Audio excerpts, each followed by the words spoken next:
দল মত নির্বিশেষে যে কোনো আলেম হোক, তার কলম যতক্ষণ পর্যন্ত ঠিক না হবে ততক্ষণ পর্যন্ত সে প্রকৃতি ইমানদার হতে পারবে না। সে কশ্চিন কালেও জান্নাতে যেতে পারবে না। হিংসাত্মক মনোভাব নিয়ে সে কোনোদিন জান্নাতে যেতে পারবে না। একজন আলেমের যদি ক্ষতি হয়, তার মন কাঁদে না, তার চোখে পানি আসে না, তাকে মুক্তির জন্য কোনো কথা বলতে পারে না, প্রকৃত ইমানদার হতে পারে না। এটা কিসের, আমি মনে কোনো মুসলিম সঠিক মুসলিম হতে পারে না, সঠিক ইমানদার হতে পারে না, সঠিক আলেম হতে পারে না। সঠিক আলেমের কাজ তো হবে আল মুমিনুনা কারাজুলিন ওয়াহিদিন ইনস্তাকা আইনহু ইস্তাকা কুল্লু ইস্তাকা রাসু ইস্তাকা কুল্লু। সম্মানিত প্রিয় দেশবাসী, আপনারা অবশ্যই দেখেছেন শ্রীপুর যে ইমাম সাহেবের মেয়েকে অপহরণ করা হয়েছে অস্ত্রের মুখে, তার বাবাকে অস্ত্রের মুখে রেখে, তাদের ঘরের তালা ভেঙে, দরজা ভেঙে যেভাবে অপহরণ করে মেয়েকে অস্ত্রের মুখে তার বাবাকে রেখে অপহরণ করে নিয়ে যাওয়া হয়েছে, সেটা আমি মনে করি এটা তো একদিন দুই দিনের কাহিনী না। এরকমভাবে আমাদের একটা ধাপের পর একটা ধাপ, একটা ধাপের পর একটা ধাপ, একটা ধাপের পর একটা ধাপ আমাদের সমাজে চড়াচ্ছে বেড়াচ্ছে, এইগুলো পরিস্থিতি। তাই আপনারা দেখেন, যদি অন্যায়গুলা, একটা অন্যায়কে যদি আমরা প্রশ্রয় দিয়ে থাকি, আর একটা অন্যায়ের জন্ম নেবে। যত অন্যায় অপরাধকে আমরা প্রশ্রয় দিতে থাকবো, তত অন্যায় গজাইতেই থাকবে, অন্যায় সমাজের মধ্যে বাড়তেই থাকবে, কমবে না কখনো। যেমন দেখেন, আমি সেই দিন থেকেই ধারণা করে নিয়েছি, সেই দিন থেকে বুঝেছি বাংলাদেশের জমিনে মানুষ আর শান্তিতে থাকতে পারবে না। বাংলাদেশের মানুষ আর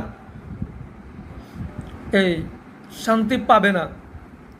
জুলাই বিজয়ের পরে যেই পরবর্তীতে যেই ভোট হয়েছে 26 সালে, ওই 26 সালে ভোট হওয়ার পরে আপনারা দেখেছেন ভোটগুলা কীভাবে, কারা কীভাবে কেমনে বিজয় হয়েছে, কীভাবে। যেমন আল্লামা মামুনুল হক সাহেবের আসনটাকে নিয়ে গেছে, কীভাবে নিয়ে গেছে, বিজয়ী ঘোষণা করার পরও অন্যায়ভাবে, অপরাধভাবে, অন্যায় অপরাধ জুলুম করেই কি করছে, তিনার আসনটা নিয়ে গেছে। তাহলে যেই দেশে বড়রাই অন্যায় অপরাধ জুলুম করে তারা ক্ষমতায় যায়, ক্ষমতায় থাকে, কেউ যদি অন্যায় করে, যদি কোনো ক্ষমতায় থাকতে চায়, মামুনুল হক সাহেবের যে আসনটা নিয়ে গেছে, তাদের দ্বারা কি, তাদের মাধ্যমে কোনো একটা ভালো কাজের আপনারা আশা করতে পারেন? কোশ্চিন কালো না। তাইলে আল্লামা মামুনুল হক সাহেব তিনি ইনসাফ ভিত্তিক, ন্যায় ভিত্তিক, তিনি কি, তিনাকে জনগণে ভোট দিয়ে বিজয় করেছেন। আর সেই বিজয়কে অন্যায়ভাবে কি হয়েছে, অন্যায়ভাবে বিজয়কে ছিনিয়ে নিয়ে গেছে। তাহলে সেখানে ভালোর আশা করা যায় না।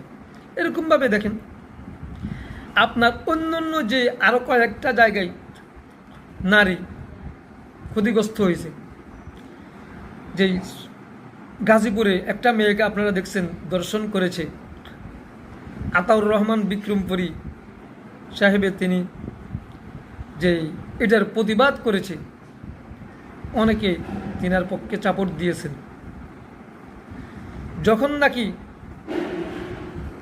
একটু এটারে ডাকা দেওয়ার জন্য ওই ইমামকে যখন নাকি তুলে নিয়ে যাওয়ার পরে, অপহরণ করার পরে শিকল, ইমাম সাহেব শিকল বাঁধা অবস্থায় ওই সিদ্দুর করার জন্য শিকল বেঁধে তিনাকে যে একটা জঙ্গলে ফালাই রেখেছিল, কোন দেশে নিয়ে, জায়গায় নিয়ে, তখন সেখান থেকে উদ্ধার করে আনছে। যেভাবে হোক সেখানে আপনারা কঠিনভাবে, কড়াভাবে প্রতিবাদ না করার কারণে আজ আতাউর রহমান বিক্রমপুরী তিনিও জেলখানায়, ওই সেটার খেসারতে। তিনি অন্যায়ের বিপক্ষে, অন্যায়কারীদের বিপক্ষে,